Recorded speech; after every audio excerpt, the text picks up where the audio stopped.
Hello, this is our Facebook live stream for the Secret War documentary. So hi everybody.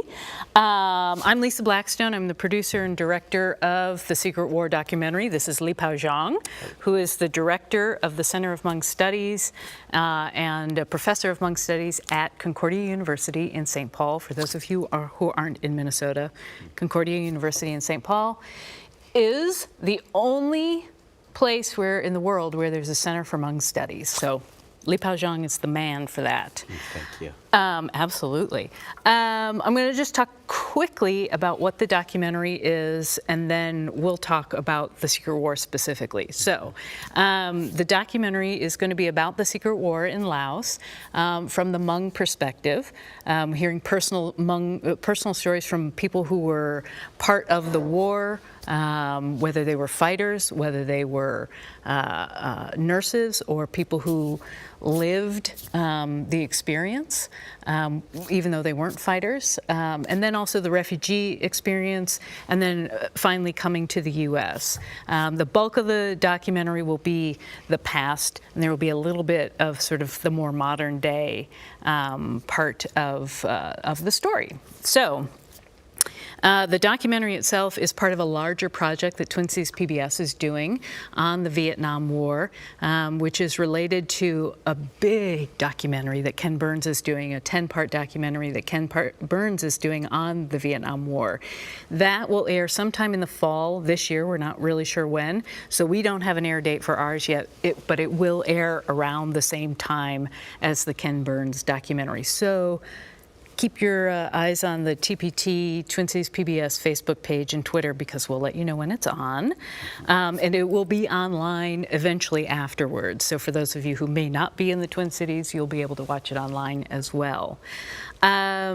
We do have some other, I'm going to look at my notes here. We do have some other projects that are part of that larger Vietnam project. We have something that we're calling the Story Wall, which will be online, and it will allow people to kind of submit their own stories about the Vietnam War experience, about the Secret War experience. It's not live yet. Again, keep your eye on Twin Cities PBS Facebook, and we'll let you know when that goes live. We're so looking forward to having many, many people contribute to that.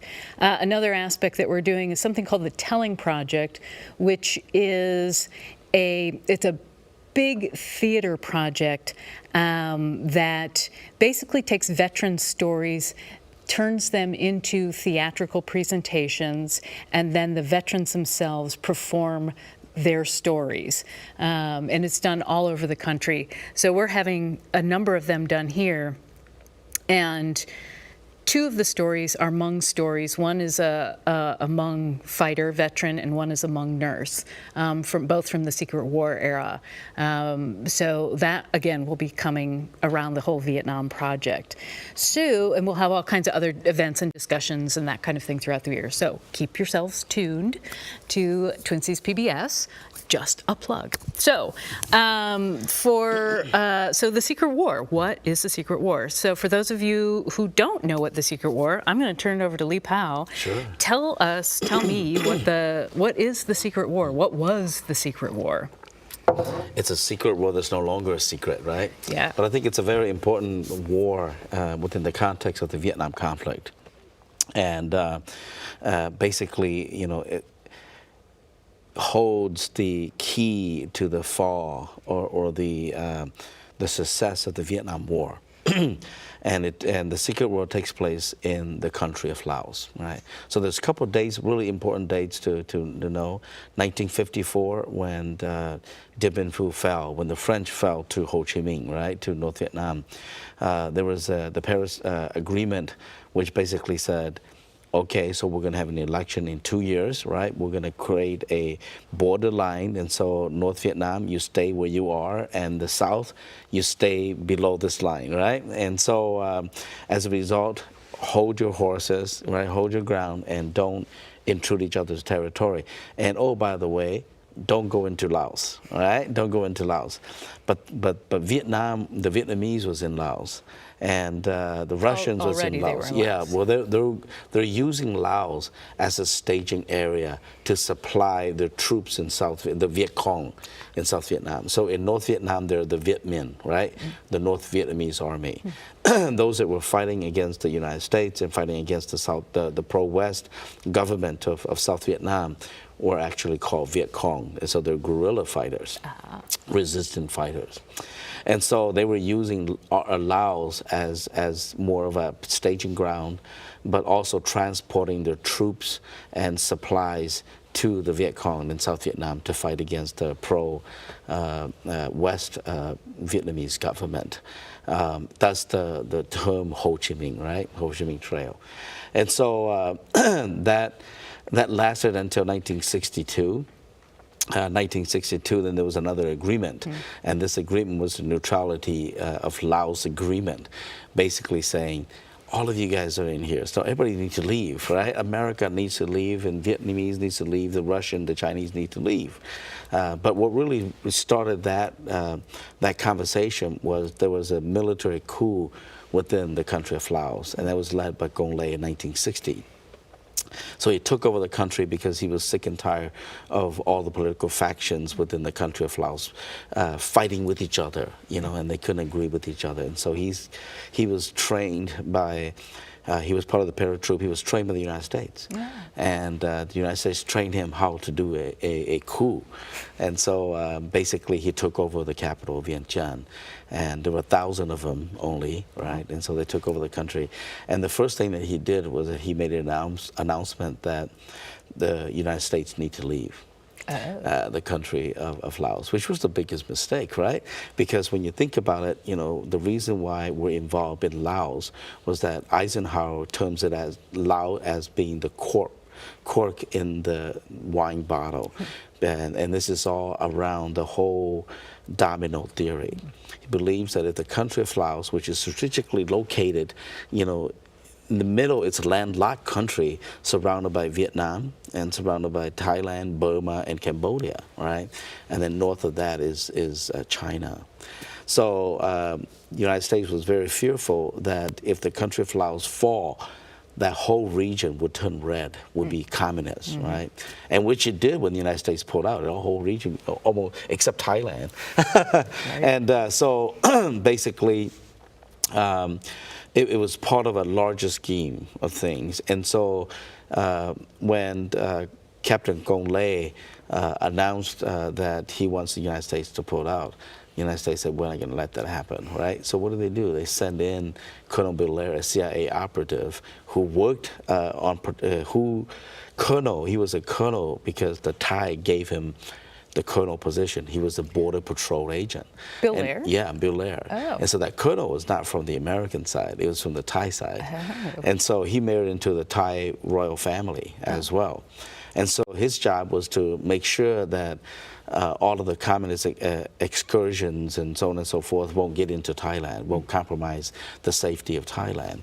And so he's been working in the hills and so on and so forth. And so the United States said, okay, you know, Belair, you have a new assignment. They sent him to Laos, and he actually helped, again, to retake the country of Laos back, right, from Cong Lê.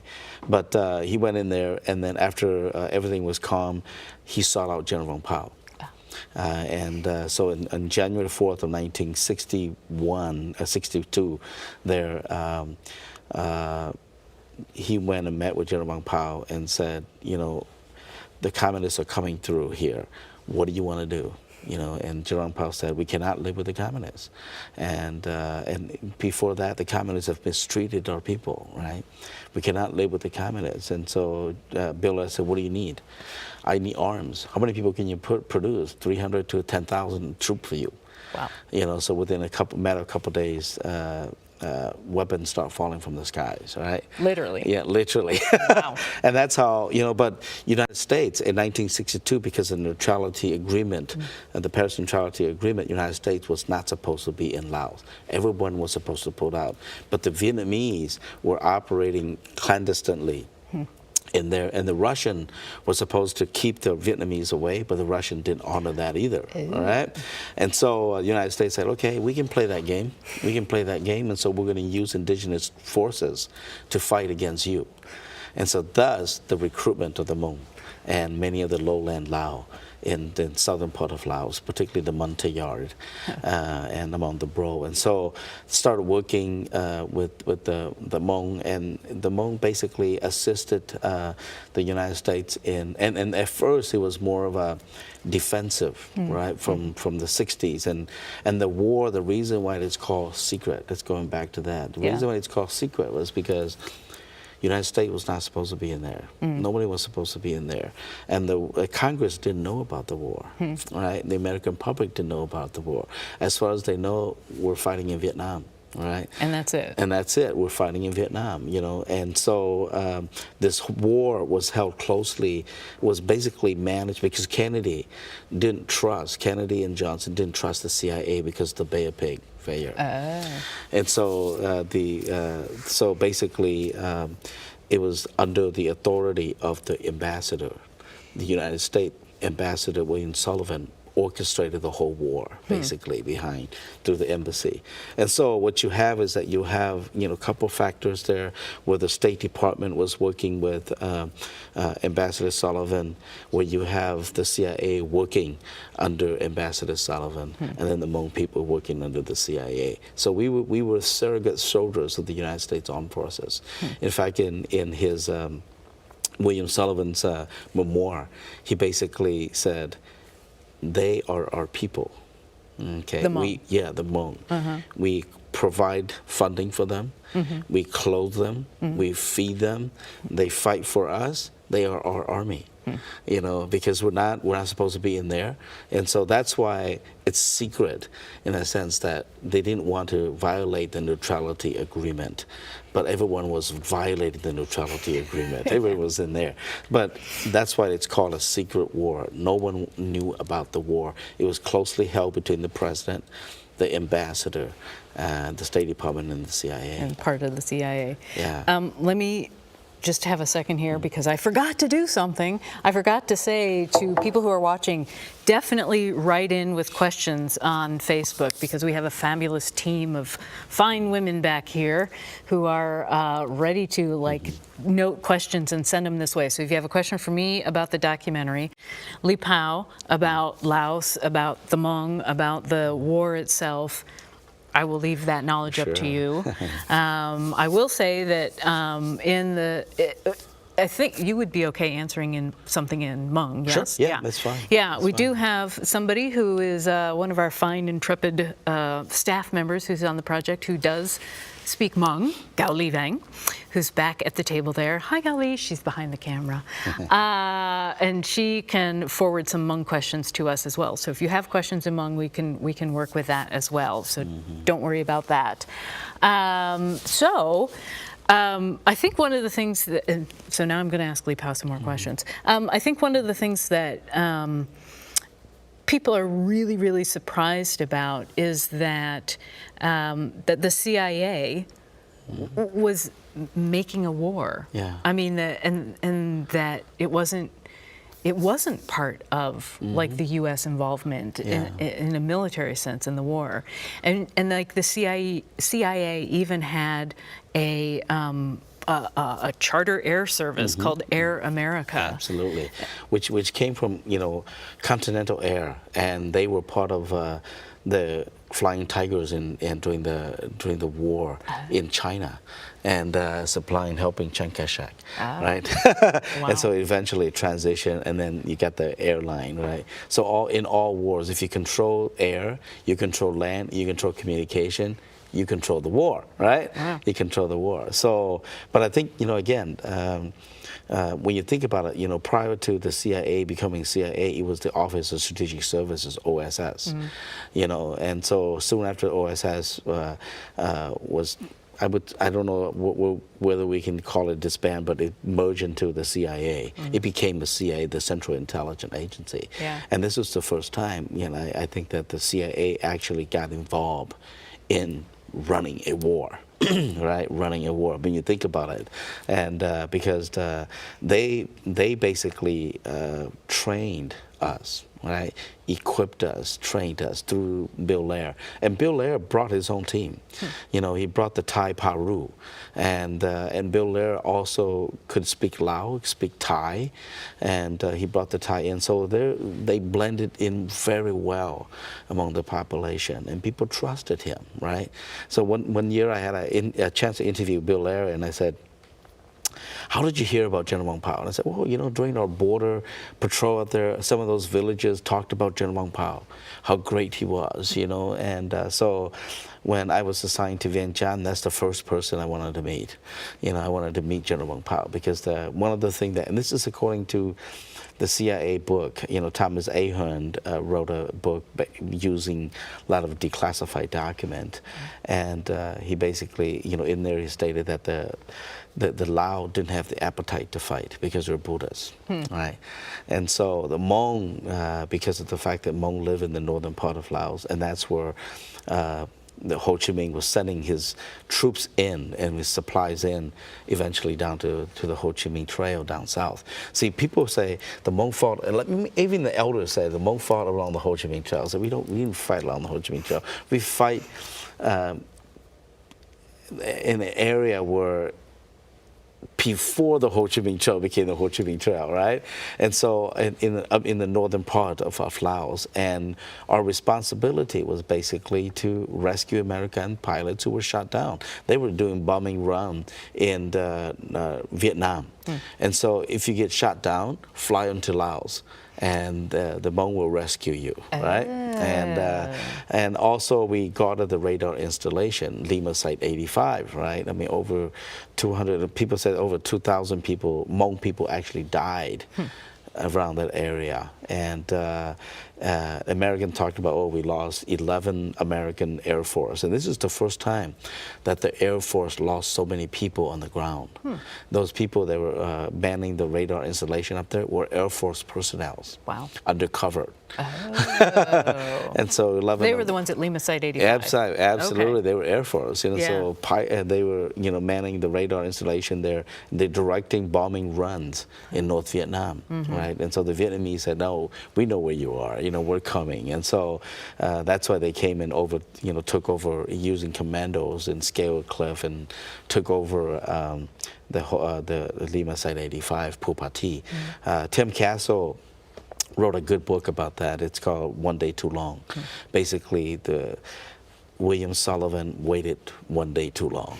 To get people out? Yeah, to get people out, and also to do something about it, you know. And so, because my father was also stationed in Pupati, and he said when we were up there, we saw the Vietnamese coming. We saw them building roads. And so it was really high, and so when it was foggy, and when the fog cleared, we saw all the road coming through. And the United States wasn't going to do anything. William Sullivan was there. And so a lot of people blame William Sullivan for the fall of Pupati. But we got a radar installation. We rescued American pilots who were shot down. And we also harassed the North Vietnamese army. Okay, it's that they're coming through. We were supposed to engage in conversation, and I mean, not in conversation using military equipment. Because really, very specific kind of conversation. That's right, you know. And so we were engaging them, and at a high cost. At a high cost, you know, and later on I interviewed many of the elders that said, you know, at that time, again, it was more primarily defensive. It wasn't offensive. It wasn't offense at all, you know, so we were harassed. We come back, we harass, we come back, you know, and they said we could have taken over, but the United States won't let us. We could have destroyed the whole thing, but they wouldn't let us, right? And so that's, you know, that's why that's the other reason why Laos, there were more bombs dropped in Laos than there were bombs dropped during World War I, World War II combined. It's amazing. And the reason why was that when they were doing bombing run in Vietnam, not only just, you know, bombing strategic enemy territories, right? But also, if they're coming back fully loaded, they won't let you land in Thailand. In Udon, Thailand, right? Oh, with the bombs? With the bomb, because they could crash, right? And then you destroy it friendly. And so the pilots were encouraged to go into Laos and drop their bomb before coming back to Thailand. And so that's why it's a combination of destroying, enemy places, but also getting rid of the drum, and being able to use that. So when they were dropping the bombs, I mean, weren't they possibly killing people? I mean, yes, I mean, a lot of people died. I mean, enemies died, right? I mean, they're right. dropping on enemies, enemy dies. But then now what you have civilian dying because some of those bombs didn't explode. Right. So buried, right? And so people go and they use the land, cultivate the land, and then they dug it up and bam, And so we have a couple, even United States personnel here that are helping over there, like Jim Harris in Wausau, Wisconsin. He's helping to demine some of those sites. And the bombs are still there. they're still there. Like absolutely. 2017. Absolutely. Some of the bomb didn't explode. Some of the bombies didn't explode. Yeah. So it's like carpet bombing, right? And so you drop them, and these huge bomb they would open up, right? And then all these bombies would fall out. And that's how it's carpeted. You blanket the whole area. Wow. And so some exploded, some didn't explode. So people are still dying from that. But, again, so it's not just during the wartime, but now we have peacetime and people are still dying. Right. So, but the Hmong people were heavily engaged and involved in keeping several battalions of Vietnamese forces away. And that's why many of the military officials says, if it weren't for the Hmong, there would have been more casualties on that wall, names on that wall in Washington, D.C. They said that the Hmong saved over 50,000 American lives. Wow. And we lost, over 40,000 of our people were engaged and involved in the war. And plus 50,000 or so people died trying to escape the war after 1975. So and not a lot of people know about that, because during the war there was no mention of the war in Laos, or that they're working with the Hmong people. They're hill tribes, right? So when we came to America and said we're Hmong, we were like, who are you? What country is Hmong country? And so many of the elders still today are still bitter about the fact that they're not being acknowledged, and because again they fight on behalf of the United States. And so... and they weren't, oh, sorry to interrupt, but they weren't, the Hmong who came here, they were refugees who came here. They weren't immigrating here. They were refugees. They were coming as refugees. Yeah. And they also haven't been given military benefits or anything like that. I mean, they don't get veterans benefits. Yeah. Put it this way, when you really think about it, I mean, I can understand the anger that shown by these veterans, right? My father was a veteran. I lived with my father in Long Giang. I was born in Long Giang and lived with him, and he was part of the artillery, heavy artillery, and he's completely deaf in one ear. Because of the constant firing that 105 and 106, and but many other veterans, basically, after the war, the United States basically abandoned the Hmong people. There was no plan to resettle the Hmong people. In fact, when you go and look at some of the documents at the Center for Hmong Studies, there are documents, memo that says the hillbillies of Laos cannot survive, in the urban jungle of America. There was no plan to resettle the Hmong people. And there was no plan to evacuate the Hmong people. In fact, they all fled. It was only because a couple of the CIA personnel who, like Jerry Daniels and others who worked closely with the Hmong people, they were the one that sent plane. And these are people that have left already, and they've been decommissioned. But, non-Hmong people. Non-Hmong people who left already, they were paid to go back to bring the Hmong people out of Long Giang, right? And so there was only one C-130, and then two C-46, and then one C-47. And so the airlift, it took place only 2 days. Wow. And so was it kind of like the Saigon airlift, where it was like, I mean, that sort of iconic image that so many people have seen, where it's like these Yeah, we were fighting. I mean, I was on the tarmac. I mean, we fought to get on the plane. Yeah. And when the United States pulled out, the CIA went to General Powell and said, we can't take everybody. So who will you take? And he actually wrote a list. He gave him, the CIA, a list of who to evacuate. And that original list is at the Center for Hmong Studies. We uncovered that, like, oh, we heard about this list. Now there's names, right? So now we know who's on that list. And people that were on that list were the ones that were to be evacuated out of Lungkang. Wow. And so now I interview some people, some of the soldiers, and they said, yeah, we saw all the planes leaving. Our commanding officer said to stay here. And so we stayed up here, and they went there, and the plane flew off, and we're left here. Wow. And even some of the people that said that, when General Powell went to pick up one of his wife in Wen Jia, that they asked him, where you go, and say, oh, stay here, I will come back. He had no intention of coming back. Wow. So a lot of people, they're very bitter, Yeah. about being abandoned. And when you come to America and you walk in the street and people call you all these derogatory names and spit on you and ask you to go back home, the elders are like, I think they're very patient. Yeah, no doubt. They're very patient. Yeah. So when you look at resettlement policies, the Hmong were not to be resettled because we were too primitive. But how could we be too primitive when you used us to fight the war, right? You gave us equipment, they trained us to be pilots, give us M16 and all of that stuff. And that's why, key people like even Lionel Rosenblatt, who's with the State Department, he went over there and he was responsible for airlifting the Vietnamese and the Cambodian out. Oh. Yeah, and so when you see the helicopter airlifting people out, that's his.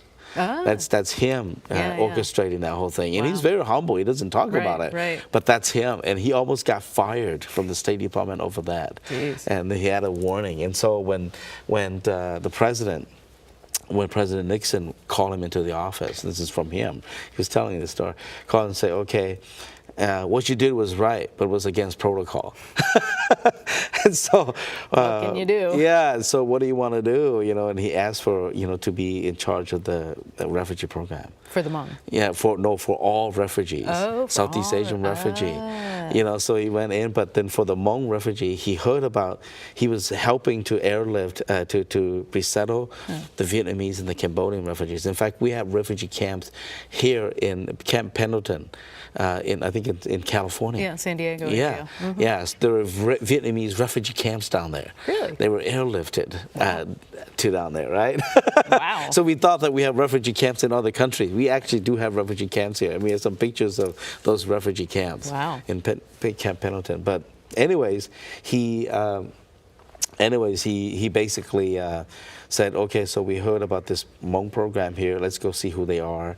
And he went up there, and all these Hmong individuals had code names, like Lucky, Judy. They're all English code names. And he says, okay, how can they be primitive? So it was through his doing that the immigration door opened for the Hmong to come to America. If it weren't for that, we would still have been sent. We probably would have been sent back to Laos. A lot of people have been sent back to Laos. And would have been killed. And would have been killed. So, Yeah. Yes. All right, so we got a question. Yay, Facebook. We have a question. Lee Freeman says, has Minnesota or the United States recognized the service of the Hmong? What has been done to honor their service? Yeah. I think there were several monuments that were built. And so one monument that was built in Minnesota was a bill that was sponsored by, earlier on it was sponsored by Representative Saitao. Didn't get built. And then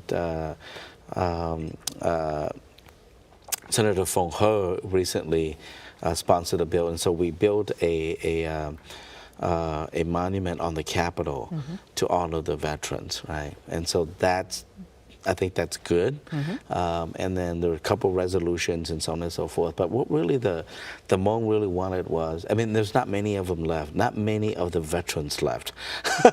Many of them dying. I mean, every day, I hear about it. I'm like, oh, it's so sad, because they're heroes during that time, And but what they really wanted was to be buried in military cemetery. Oh, really? Yeah, that's what they want. Wow. Other people are saying, well, we want, medical help, right? Medical assistant. So if you think about it, Agent Orange, right, was spread. And I know that when I spoke with Bill Lair, and he said, well, Agent Orange was never used in Laos. But, wind, right? You get wind. Right. And it was also used to clear opium fields. Oh, really? As well. And so and then I hear from my father-in-law saying, yeah, the entire hills was barren, because they spread all these chemicals. And so as soldiers, we would go out there, after it rained, we would drink from the puddle. And so one of the symptoms of Agent Orange is high blood pressure, diabetes, so all of these symptoms, and it's amazing that it's just interesting. I think that, for many of the Hmong veterans, and that they have these symptoms. And so the American GIs, veterans, they're getting the benefits already. They're getting compensation for it. They're getting treatment for it. But what about the Hmong people? Who were there, right? Who were there and who drank from these puddles. And then afterward, they were also spread by, they call it yellow rain, right? So Agent Orange, it's a chemical, dioxin, that was used to kill off all the vegetations.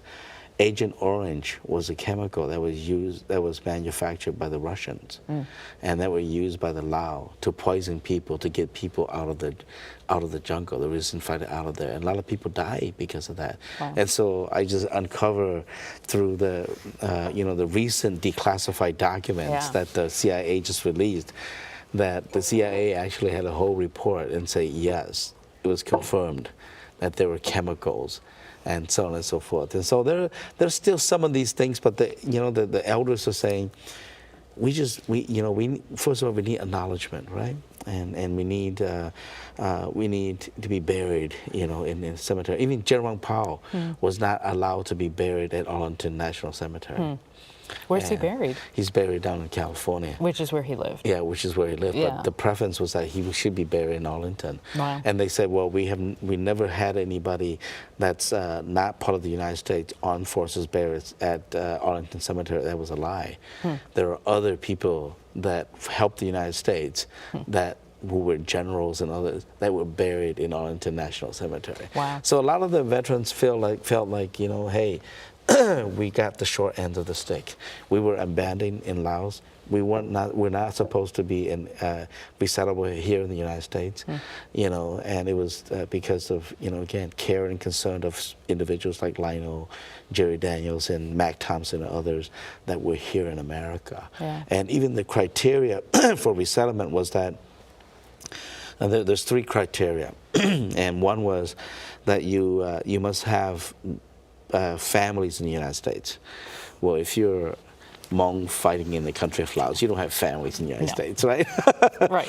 And so, secondly, you must work for the Americans. So, if you're working directly for the CIA, right, you were working directly for USAID, United States Aid for International Development, then you will have a preference. And the third is that you must have served in the armed force, in the military, and by returning, you might be in danger. Then you will get a preference to come to America. And so everything's tied to that military. So we're thankful that we're here and taking advantage of the opportunities, great land, of the United States. But, people say, Dennis Grace, who was with Refugee International, he said, the Hmong are the most deserving to come to America. But the Hmong are the least, they're the least that want to come. They're the group that don't want to come to America. And we still have some Hmong people in Thailand that didn't want to come to America. They're refugee. Yeah. In Thailand. In Thailand, they have United Nations numbers. Yeah. They're holdout from the war. Wow.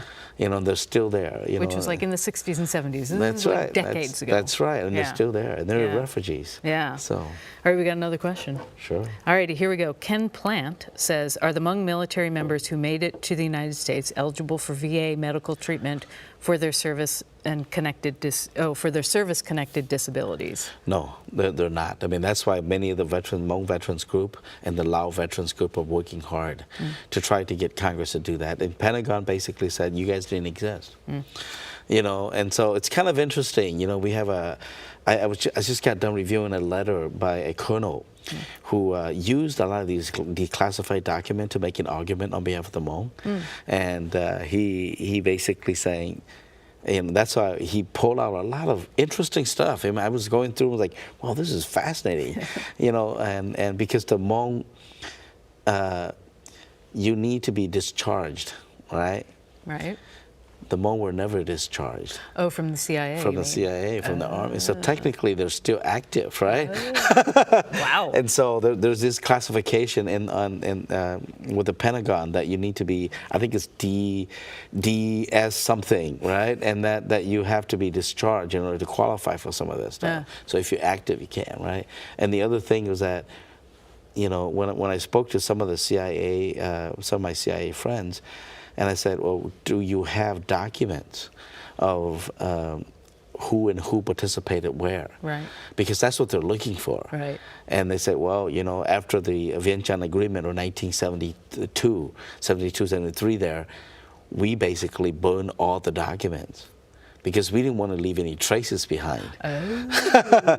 So if the CIA burned all the documents, right? How are we supposed to know? Right. You know, and so I think that's the challenge. And many other people who are, I call it witness to the war. You know, policy witness, I call them, right? Yeah. Sullivan, Ambassador Sullivan, William Colby, the CIA head, right? To General Vang Pao, to Colonel Belair, to Vent Lawrence, who just died, you know, and to Hugh Tovar, who was the CIA chief of station, they just died. A lot of these key people are now dead. Right. You know, and so what are we waiting for? Are we waiting for one of the 5 or 6 left before you say, okay, we'll grant this to you? I mean, it's not like we're going to have thousands, you know? Right. And so it's not going to cost trillions of United States money. But these people gave their lives. And, you know, many of the Vietnam vets, they're sitting at home with their family. Is because we gave up one of our lives so they can be here. Yep. You know, one of my grandfather, you know, who's Colonel Xiong, which you attended his funeral. Yep.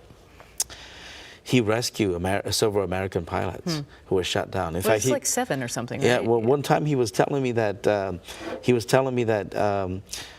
they went and rescued American pilots, and the pilot kept on running around, and he lost 30 men.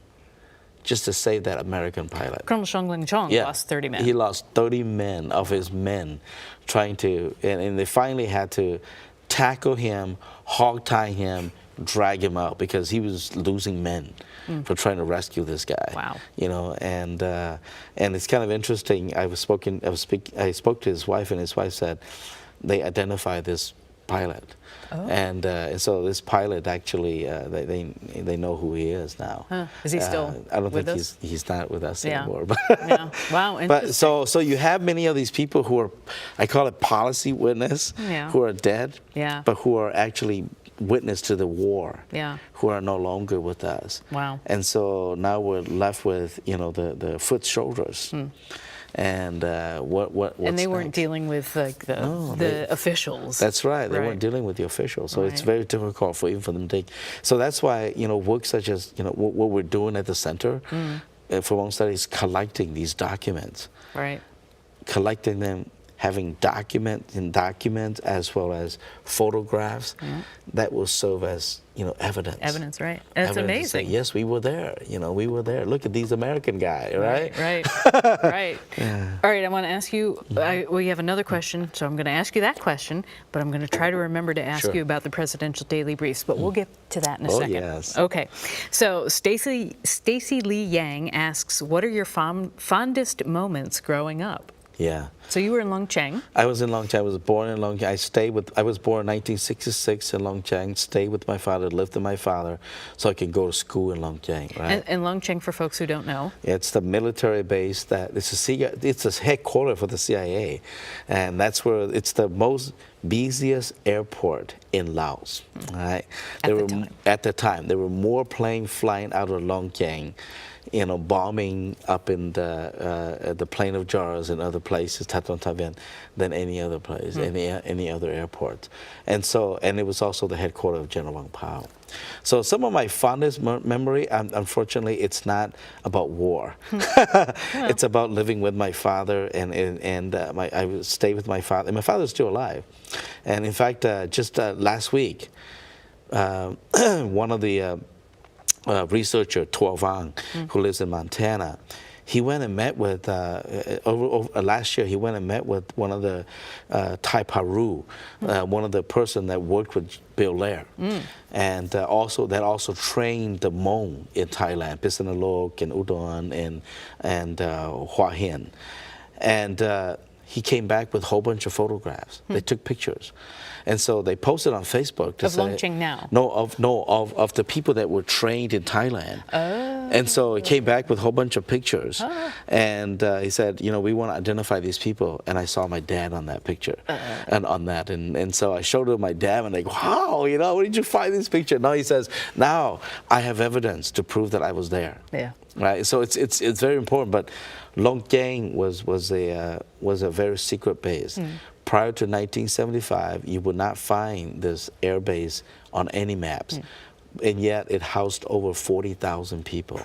It's a big metropolis there to some extent.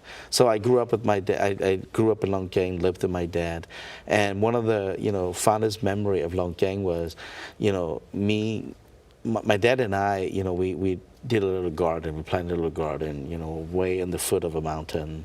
And I would go with my dad, and we would go and pick green beans and corns and so on and so forth. And so I always, cherish those moments of going and spending time. And then also at a military air base. I mean, and a very like, military right? air base, and I've seen enough of my, I think my wife was telling me that I probably suffer from PTSD because I've seen enough war. Yeah.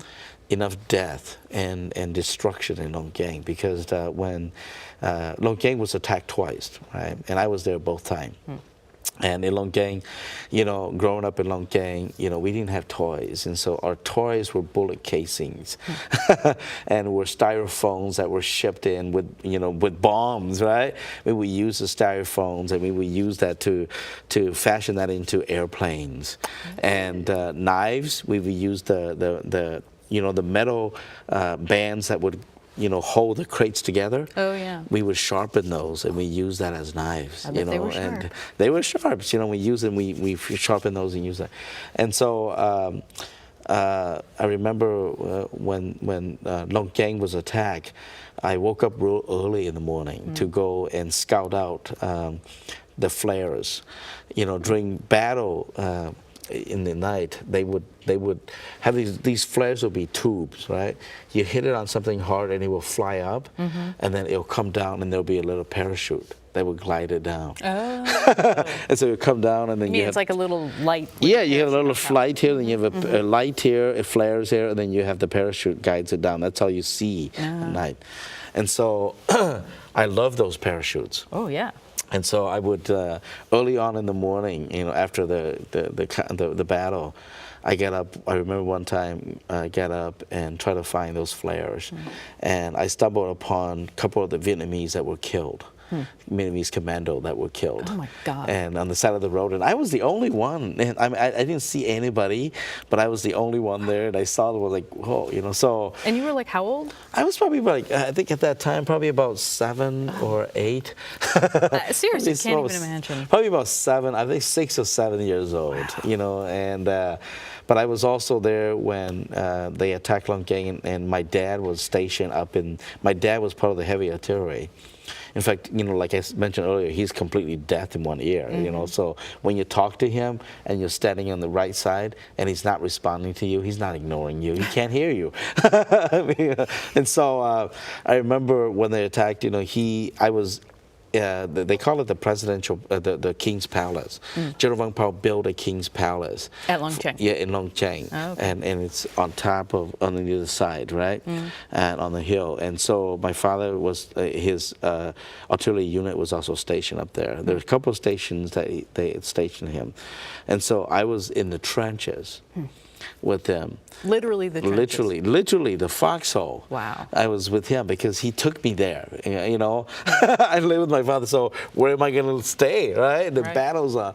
So I was in the foxhole with my dad, and while my dad was out there firing the cannon. And you're like 10 feet away or something. Yeah, I was 10 feet away. See, like, and to me, that's like just an amazing concept, because, I mean, we as, you know, a modern day whatever society, like the idea that your kids are hanging out with you on the battlefield is just completely foreign, you know. I mean, it's like your military goes away somewhere. That's right. And your family. Well, the battle came to you. Wow. I mean, that's what it is. The battle came to you, and I saw a lot of plane crashes. And I remember one time, one of the C-47 crashed at the end of the runway, and for some reason we had a recess because our schools was very close to that, to the airfield, and so we see planes coming in and out all the time. So I ran out there, and when I got out there, the rescuers weren't there yet, you know. So I got out there, and the plane was like, you know, cut in half, and people were screaming, yelling. You can smell the jet fuels, you can smell the burnt bodies, you know, the raw bodies. And so when September 11 happened, I dreamt I was in ground zero. Wow. Because I could smell the jet fuels. Yeah. I knew what it smells like.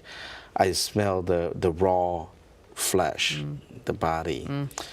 I could hear people screaming and yelling, you know, and so that's when I said, you know, you're suffering PTSD. I'm like, yeah, you know, and even my dad was, I think my dad also suffered, obviously he does suffer from PTSD, because during September 11, he was glued to the TV, he wouldn't move, and it was, I can sense that he was very nervous. And I had a conversation with him, and he said, you know, we escaped war, and yet we came to America, and now his war. Yeah.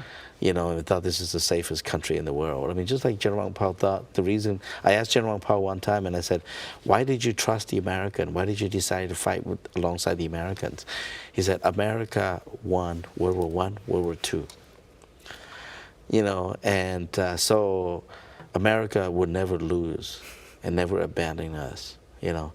But unfortunately, he didn't know what Bill Lair was telling me. Colonel Bill Lair said, Li Pao, never start a war during an election year because you will lose every time. So it's really interesting. Bill Lair said you will lose every time because during the election year, you will get trade, right? Back and forth, right? Because the reason we backed out was Nixon. Right. Right? Right. It was an election, right? And Bill Lair also told me, you never make an agreement with the communists. Histories have shown the communists never honor any agreements. And so when I heard that we signed an agreement with the communists to create a coalition government, I knew the war was over. Really? You're like, that's it. Yeah, so it's kind of interesting, you know. I think I've been very fortunate that I grew up at a time and I took on a position that allows me to go and meet these people and to interview these people, or to be in the limousine with these people, or sitting in a bar drinking with them, you know, and to hear all these things from them. You know, I think I've been very privileged and been honored to have been able to you know, to meet General Vang Pao many times, Colonel Bill Lair many times, some of the colonels many times, even Hugh Tovar, the CIA chief of station many times. And so that's why when they did a memorial, they asked me to do a eulogy for Hugh Tova. Oh, wow. And so when they did the memorial service here, they asked me for Bill Lair. They also asked me to participate in that because of those relationships. But you know, it's but one person that I really would have loved to meet would be William Colby or Ambassador Sullivan. Those are the other two that I would love to meet. And I would love to meet Ya Totu, who was on the other side. He's Hmong on the other side. He was the most decorated Hmong on the other side, fighting against the Hmong on this side. So was he Pathet Lao, or he was Pathet Lao? He was Pathet Lao, not North Vietnamese. No, yeah, he was Vietnam. He went over, came from the Vietnamese side, right? Okay, yeah. And so the Pathet Lao are people that are inside the country of Laos, in Laos, right? Yeah. And so he led one of the the conflict in the Plain of Jar was some of his battalion. Oh, wow. He was in charge of that. Wow. And so I would have loved to just sit down with him and just say, we've only heard one side. Right. Let's hear your side. Yeah, your side of the what was story. going on with you? Absolutely. All right, speaking of high rank, all right, we got another question. Sure. We have two questions. Fantastic. PD Rock wants to know, who is the highest ranked Secret War veteran that is still living? I would say the highest rank would be living. A couple of them. You have Colonel Xiong, who's in a nursing home now, so he's not there. But we have also Colonel Tu Long. He suffered a couple strokes, right? But he's still, he was here at the funeral talking, sharing about the conflict in the Plain of Jars. So there's a couple more. We have a couple of the colonels, and then we have some of the lieutenant colonels. So we have Colonel Li Deng, who is General Wang Pao's brother-in-law. Colonel Du Bo Li, who was the more or less the chief of staff for General Wang Pao. I think he's the chief of staff or strategist for General Wang Pao. He lives in California. But these guys are old. I mean, they can't travel much anymore, and so it's incumbent upon us to interview them as quickly as possible. Well, they still remember. Right. And I was fortunate enough to have been able to interview Colonel Nyesu Yang, who there were three major colonels that fought in the Plain of Jars. One was Colonel Sandang Xiong in Milwaukee. One was Colonel Xiong Xiong, and the other one was Colonel Tu Long Yang, and then Colonel Nyesu Xiong, Colonel Nyesu Yang. Those are the three main guys that fought the Plain of Jars. And what's really important is that the Plain of Jars, you have Route 7 and Route 13 going through there, right? If you lose the Plain of Jars, then the Vietnamese could easily overrun, Long Cang, or overrun Bo Long. Bo Long is another strategic place. And if you lose that, then you lose Long Cang, then you lose Vientiane. So the Hmong were the defense, manned the defense that prevented the country of Laos from falling to communism. And we did that at a great loss, at a great loss. And again, not a lot of people know about it, but now I'm glad that everything's coming out, and I'm glad that even this documentary, that you will actually get an opportunity to listen to people who were there. Yeah. And not just scholars who like to write books, but was not there. Right. Right. No, for sure. Okay. I've got two questions here. Keep them coming. Keep them coming. But to answer, I would say Du Bo is probably the highest ranking. Du Bo? Colonel Du Bo Li. And he's in California. He's probably when you think about it, he's probably the highest ranking, because he worked closely with General Wang Pao in administration. But the battlefield colonels, you have Colonel Sandang Xiong, you have Colonel Tu Long. So only a couple of these colonels are still left. Wow. Yeah. They're all still in California? Tu Long is in Wisconsin. Oh, okay. Colonel Sandang is Wisconsin, and then Colonel Tu Bo is in California. California? Yeah. Cool. Well, good that they're still with us. But Yeah, I don't know for how long though. They're, You know, I they're don't know not how long. young men anymore. No, they're not. No, Yeah. they're not. Shulor asks, could you describe how you felt as a child when you first heard that your father, uncles, brothers were recruited to fight with the U.S.?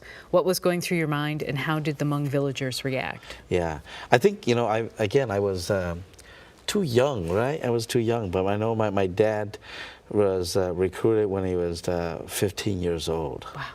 You know, these were one thing He was a kid. Yeah, one thing to keep in mind, okay, was that the men fought.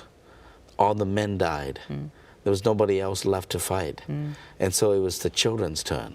And many of those villages, they were drafted.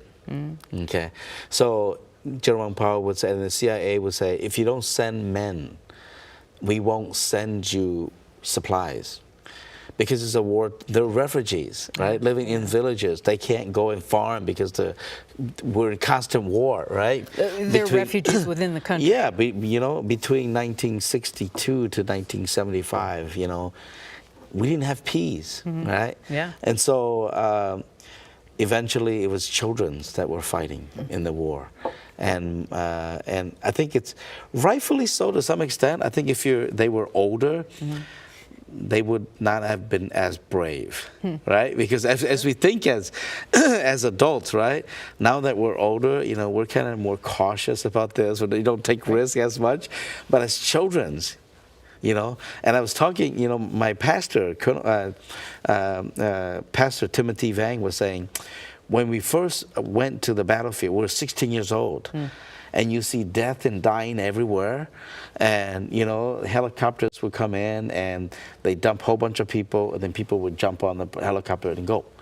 And it says, you know, at first you were like fearful, and then all suddenly you're just, you know, there's no fear anymore. You become hardened. You become hardened, right. you know, by this, you know. Right.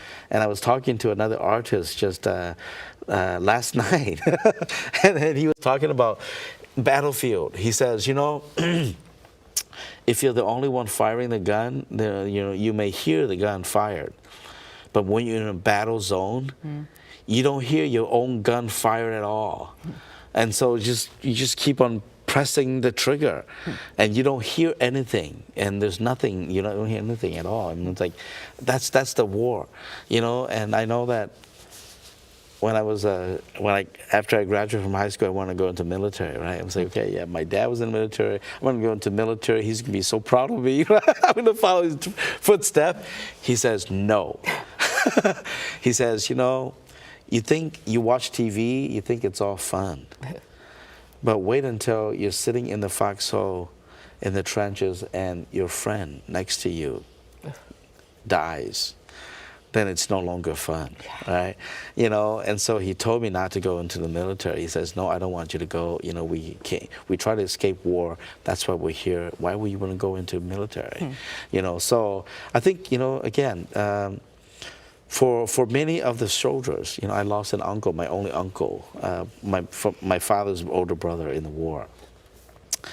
I think for many of those soldiers, you know, to answer Shu's question, I think they felt that they were fighting to protect their country and their villages, and they were fighting to protect themselves, right? And so when they died, you know, we just need to give them that honor, that they felt that they were fighting for a greater cause, right? Greater cause than themselves. I don't think that they knew that they were being used by the United States as baits, because that's what they were. Right. To engage the North Vietnamese in conflicts so that the North Vietnamese will go down to South Vietnam to kill the Americans. So we were used as baits by the Americans. And I don't think that they knew that. People like even General Vang Pao, you know, say, well, America will never abandon us. So therefore, we're going to side with them, right? I don't think that he realized that one day the Americans was going to pull out. If you think about it, America started pulling out in 1972 already. Wow.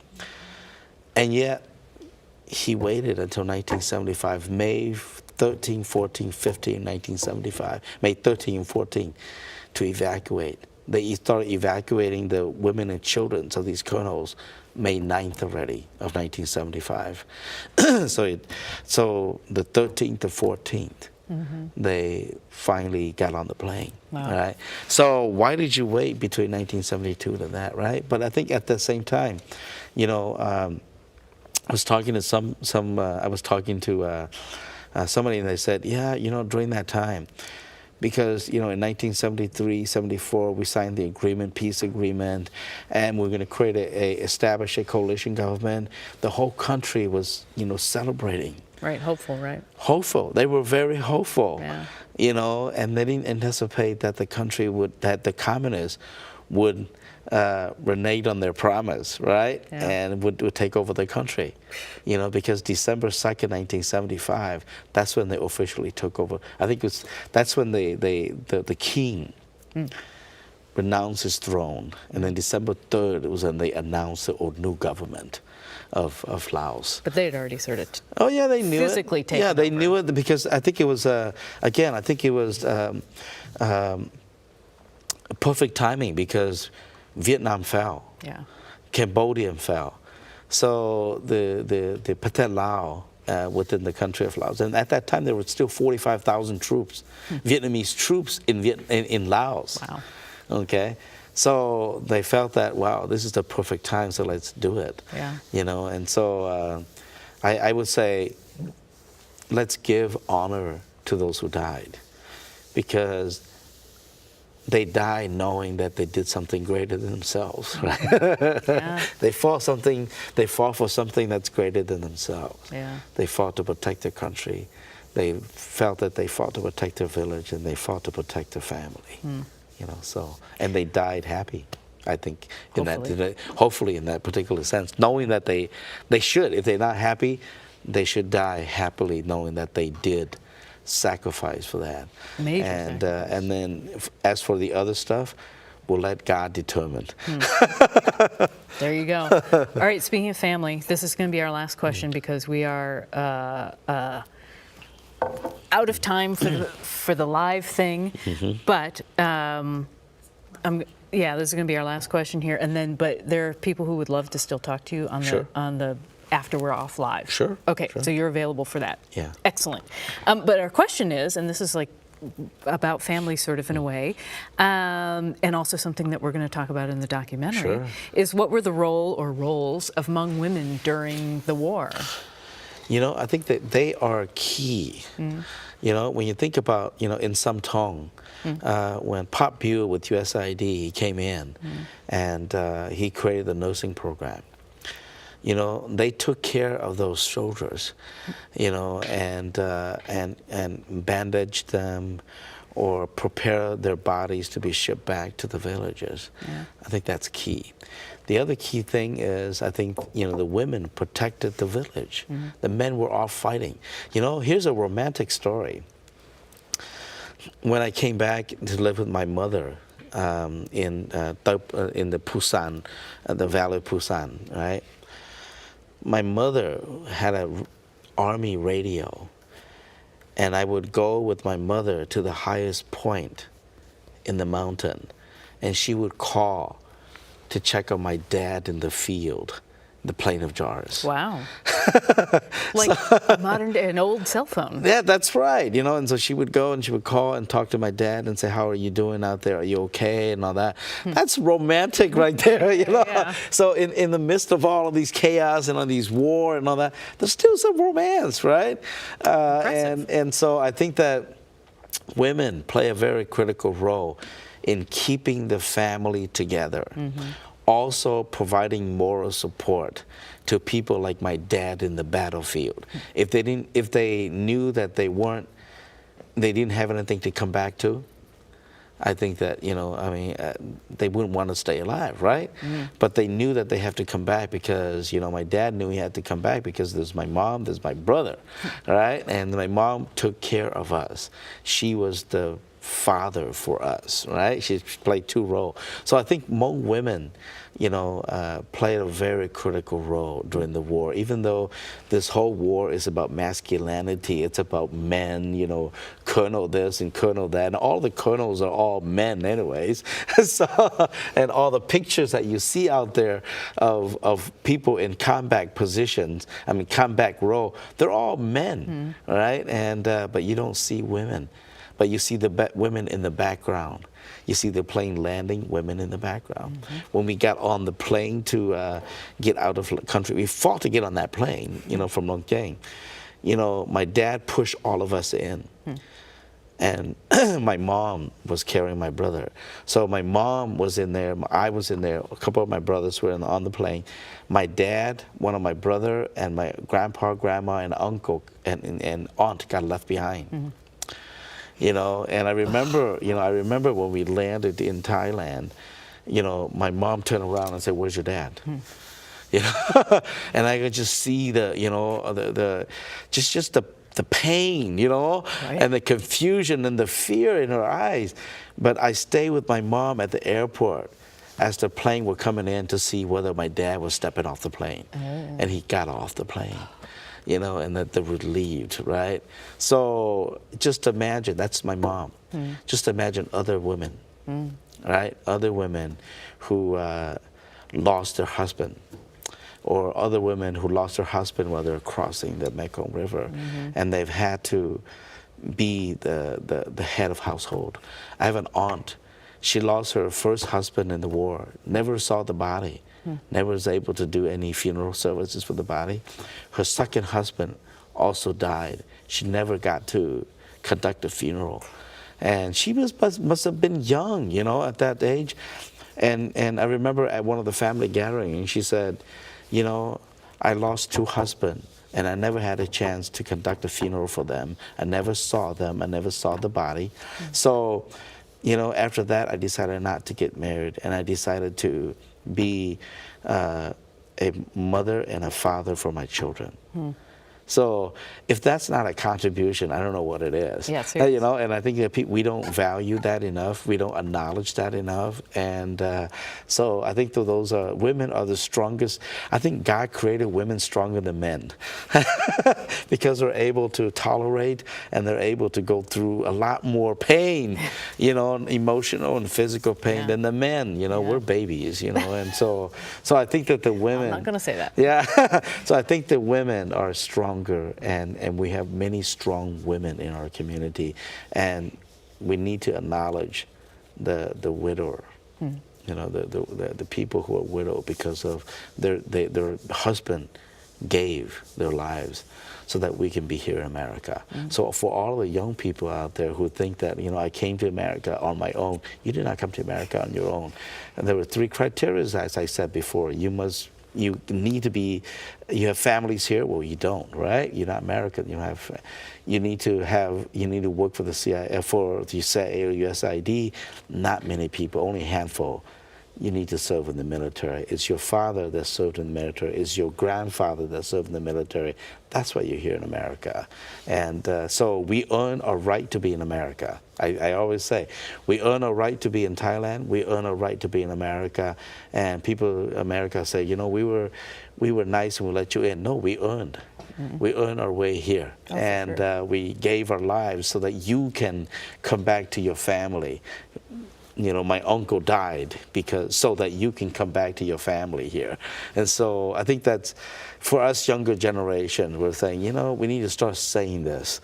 And we need to also get the young people to really appreciate and acknowledge the contributions of their parents in bringing them to America. Just because your father doesn't speak English well enough doesn't mean that they're stupid. I don't think you can be in the same role as they were. I don't think if you were in the same role back then, you'd probably be dead. You probably won't know how to bring them to America, bring your family to America, and yet they came here, and they never knew they never been to America. We didn't know what America was like. Yeah. So America chose us. We didn't choose America. I can't even imagine. Yeah, so. I can't even. All right, so I could go on forever. You could. That's why you're an amazing professor, okay? I'm just saying. All right, Takes the whole semester. Yeah, take his class. All right, so we're gonna wrap it up. Okay. But people who are watching, who only maybe saw part of it or want to share. The video will still be on Facebook on the TPT page, so you can watch it till your heart's desire. And you can kind of keep looking on our Facebook page, and if you like the TPT or Twin Cities PBS Facebook page, you'll get notifications from us, so kind of keep your eyes out for when we'll be able to do the documentary. You're going to get to hear more stories from Li Pao. And you'll be available to ask or answer some people's questions. Yes. And you can also still comment on the recording, if you will, that will be on Facebook Live. So you can kind of, or it won't be on Facebook Live, it'll be on Facebook. And you can just kind of keep, you can put some comments in there later on if you would like. So I think that's it.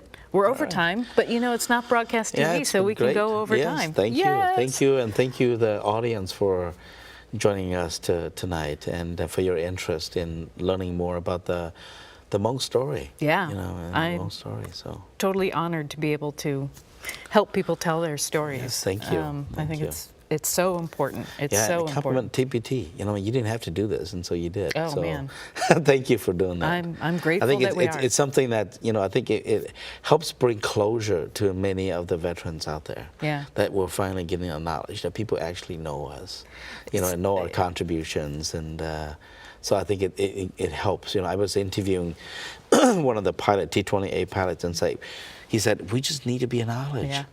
You know, and nobody's thank us. You know, so that's why when I served in the Clinton administration, I was the chair of the Hmong National Development, and so I invited him to come to open the conference. He couldn't come, so he put a video together, and he acknowledged. That's the first time ever a sitting president acknowledged the Hmong contribution during the war and the Hmong contributions in America today. Wow. And the Hmong contributions in the future. Shout out to Bill Clinton, right? Yeah, absolutely. Yeah. So. All right, and the last thing I want to say, because I forgot to say this, the documentary, as well as the bigger Ken Burns gigantic documentary, will air later this year in the fall. Don't have an air date yet, so keep an eye on the page. All right, now we're going to be done. Thank you. Thank you. Thank you. We'll be Appreciate official. it. Thank you. Thank you very much. We're out.